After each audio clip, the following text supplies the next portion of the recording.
Hello. So this is going to be a little different from stuff that I normally do, but I find it to be very important.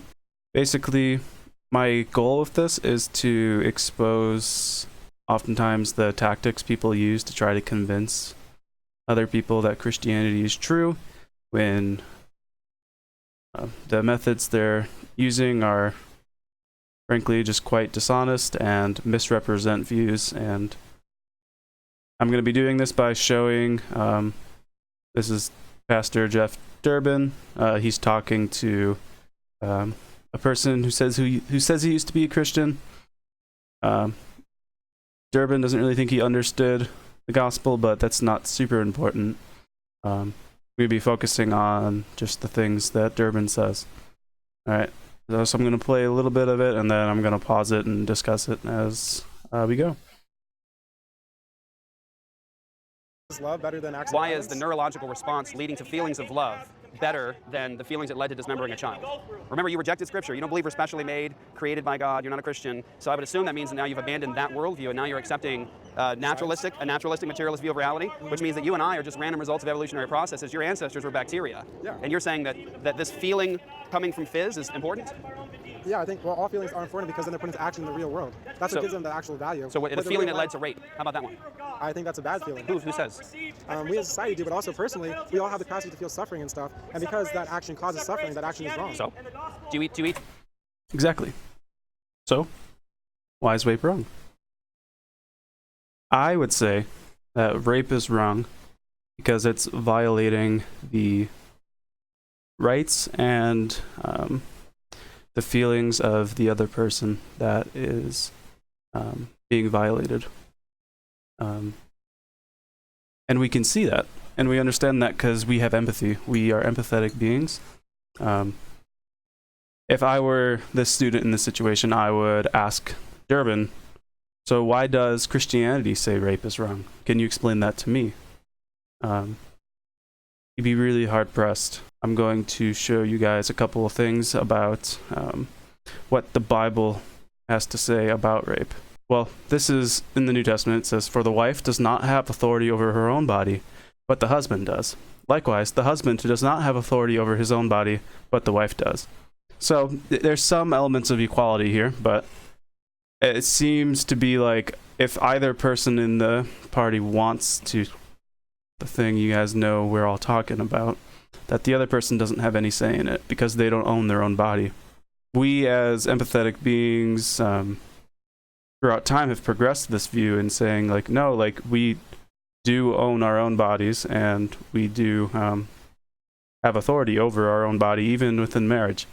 Like a husband or wife can rape their partner, and we as a society see that as a terrible thing.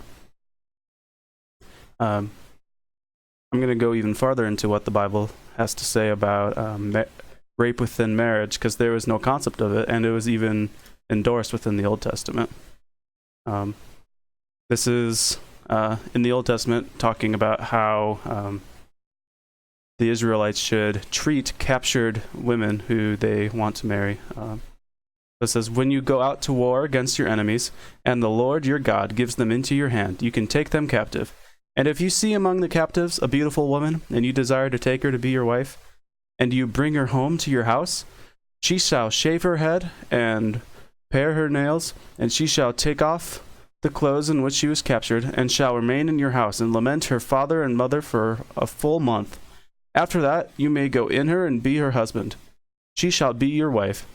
But if you no longer delight in her, you shall let her go where she wants, but you shall not sell her for money, nor shall you treat her as a slave, since you have humiliated her."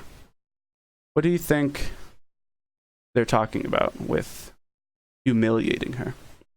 Well, just in case it's unclear, I am going to pull up what I used to use a lot more often when I was going to school to study the Bible.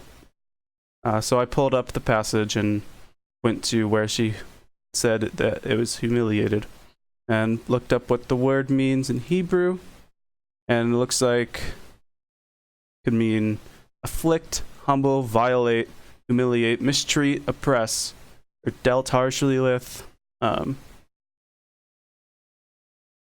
So it doesn't really take a rocket scientist to figure out what's actually being said in this passage.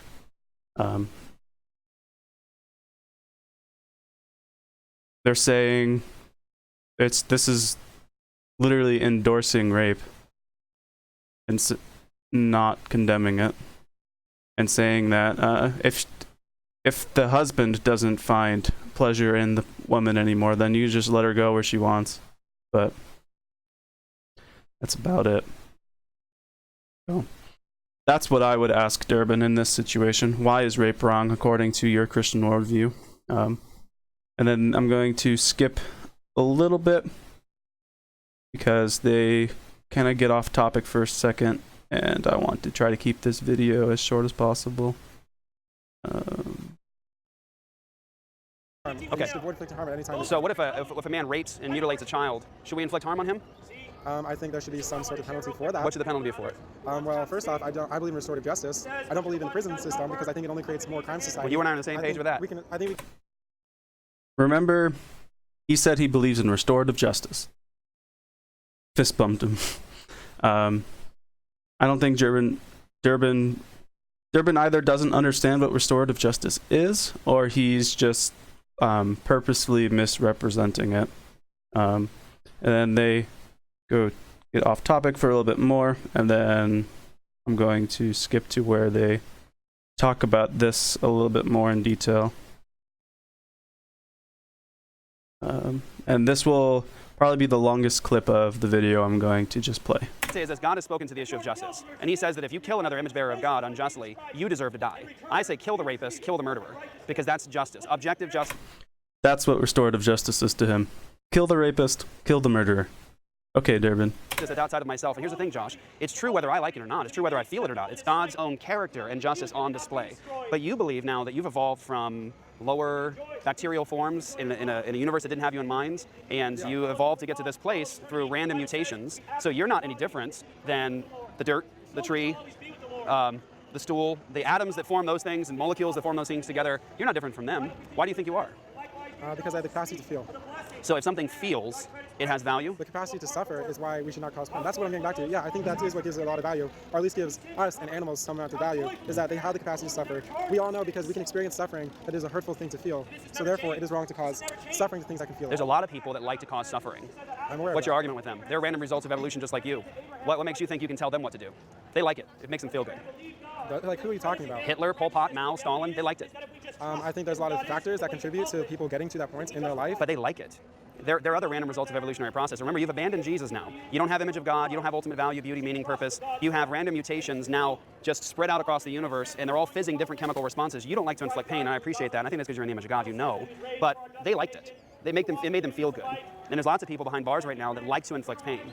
What's your argument with them? Like I said before, there's a lot of factors that contribute to them getting to that point. Where Preach the good news. Preach the good news to the rapist. What do you mean? Preach the good news of your worldview to the rapist. Preach the good news to Hitler. Remember, you don't have Jesus anymore, so there's no ultimate purpose, value, or meaning. You're a cosmic accident. Preach the good news of atheism to him. Okay, well, like I'm saying, there are factors that contribute to them getting to that point. You address those factors first. What's wrong with the factors? Inequality in life. What now? Racism. Wait. You're acting like a Christian now. You're acting like those are image bearers of God and that we're all the same. Like racism is a wicked abomination, but that's a Christian worldview, right? We all come from the same parents in the Christian worldview. In your worldview, it's random mutations. Why are you telling? Race is not a real construct at all in my worldview or in any actual worldview that's smart. Race is a social construct. No, but what I'm saying is that you're saying that we should all be seen as equals. But there are tribes of white people and black people and yellow people that think that their color tribe is more valuable than the other. So preach the good news to them. Tell them how we're all the same. Okay, I will. No, I'm asking you to tell me your position. Well, I would go to why they think that they're so different from. So earlier in this video, Durbin told him that he has no reason to believe that he's any different than dirt. Why one chemical response is better than the other chemical response. We are beings that feel empathy towards others, and we can see that these injustices are causing great pain for a lot of people.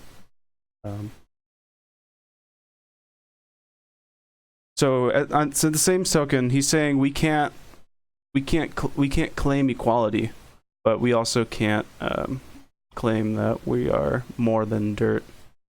I don't really see how that's consistent.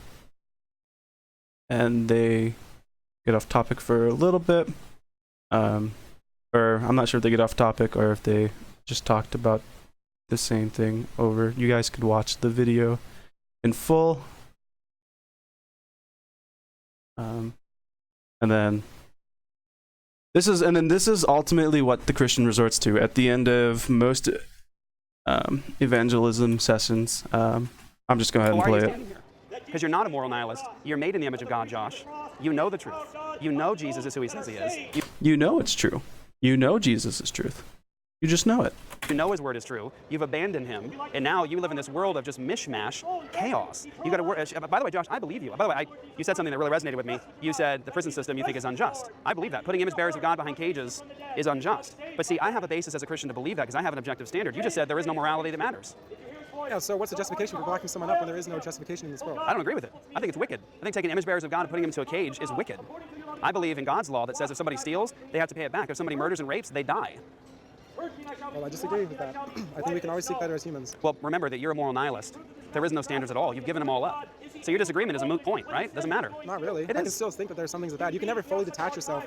Once you have that moral view in your life, at one point, you can never fully detach yourself from completely believing. But that's your position, Josh. Josh, that's your position. You said there is no meaning. Yeah, there isn't. So why are you standing here? Because you know it's not true, Josh. Josh, I love you. And you know. I actually really like how this guy responded when Durbin told him there's no meaning, because this guy understands what Durbin is saying. Durbin's saying that without God, there's no God meaning, that there's no meaning outside of what humanity is experiencing, which is like, okay, there's no God meaning if God doesn't exist. What's the issue with that? Then Durbin goes on to present the gospel to this man. I'm not going to play that. I don't really have any interest in spreading that. You guys could watch the whole video for yourselves if you're interested. But yeah, that was a little something. I think I'm going to plan on doing more stuff like this in the future. I think it's going to be less scuffed in the future. I'll get better at it. We'll see how long it lasts. Also, I'm doing these videos because I care about the person who might be struggling in their faith and want to let them know that it's okay to disbelieve and that a God who doesn't exist isn't going to send you to hell. Nor would a perfectly loving or perfectly just God. Because people are products of their environment, and we can change the environment rather than inflict pain for no reason. And with that, I'll see you later.